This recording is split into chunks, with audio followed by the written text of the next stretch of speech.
Good morning, Patrick here, coming to you from Complete Health in Eastbourne. And with everything that is going on at the moment, with everything that's going on and everyone getting so confused and wound up, I just wanted to jump on and talk about 5 ways that people can naturally boost their immune system. So there is this little bit of a talk or conversation or rumor that things, if we don't start taking some control again, that we'll go into a second lockdown. So realistically, we want to keep everyone as healthy as possible to try and avoid this process taking place. Now, there are things that all of us can do in order to make sure that our immune systems are functioning at the best possible level and give everybody the best chance of staying at work and doing their normal livelihood things. So here are my 5 biggest tips to actually boosting your immune system and why they actually work.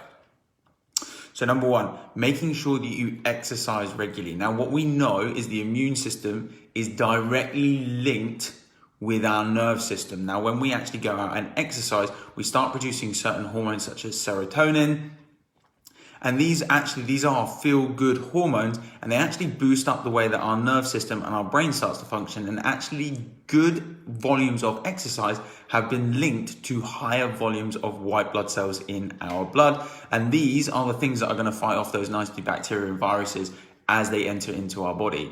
Now, some other things that you can do: supplements. Now, naturally, food is nowhere near as high in nutrients as what it used to be. So 2 supplements that many of us are deficient in that will massively help your immune system are vitamin D, which is going to start to drop down now going into winter because we're getting significantly less sun. And the other one is vitamin C. Now, realistically, vitamin C you have to get every day because it dissolves in water, which basically means if you are not absorbing it daily, your body cannot store it. So you have to make sure you're getting an adequate volume of vitamin C every day, which is why you get those little tablets like Barocca, which you can dissolve into a drink and drink it every day.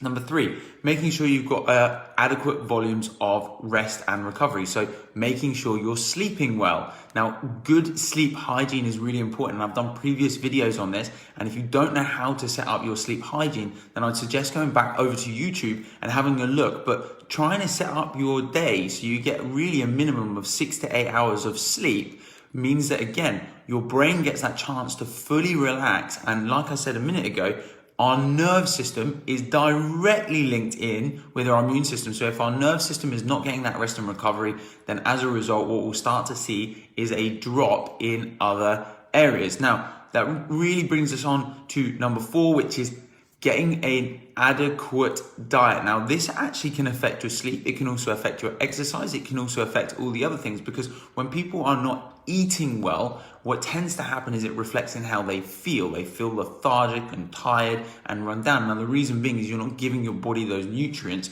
to feed the cells to work properly. And if they're not working properly, as a result, what we start to do is feel run down. And part of that being is our immune cells. Our immune cells, if your body is feeling rubbish, you can be sure that your immune cells are not functioning at the level that they should be. So making sure you're getting a varied diet. Now, when I say varied diet, that means fresh fruits, vegetables. If you do eat meat, eating whole and free-range meats, because they're much better quality for your body. Where possible, eating organic, so you reduce the volumes of pesticides, because all of this stress on our body will actually reduce down the function of certain things. So the more chemicals and pesticides and bad nutrients that we're putting into our body, and sugar especially, sugar is an immunosuppressant, as is alcohol, you'll start to see actually a reduction in the way that your immune cells start to function. Now, the last one, which ironically most people wouldn't think about, is reducing stress and feeling happy. Setting yourself up in a happy environment, increases of the feel-good hormones such as serotonin will actually increase again your immune system. Now, when we're under high volumes of stress, what we've actually seen is the thoughts of stress can actually reduce your immune function. So you actually need to go the other way to actually boost up. You actually need to produce happiness. Just being neutral will keep you directly in the middle. But actually by feeling happy, and there is research to support that those that are happier and have a more fulfilled life are less likely to get infections. They're also much more likely to recover from an infection if they actually get one. So they're my 5 biggest tips: making sure you're exercising regularly, making sure you're sleeping well, making sure you're supplementing with the right things, eating adequately, and trying to keep yourself relatively stress-free.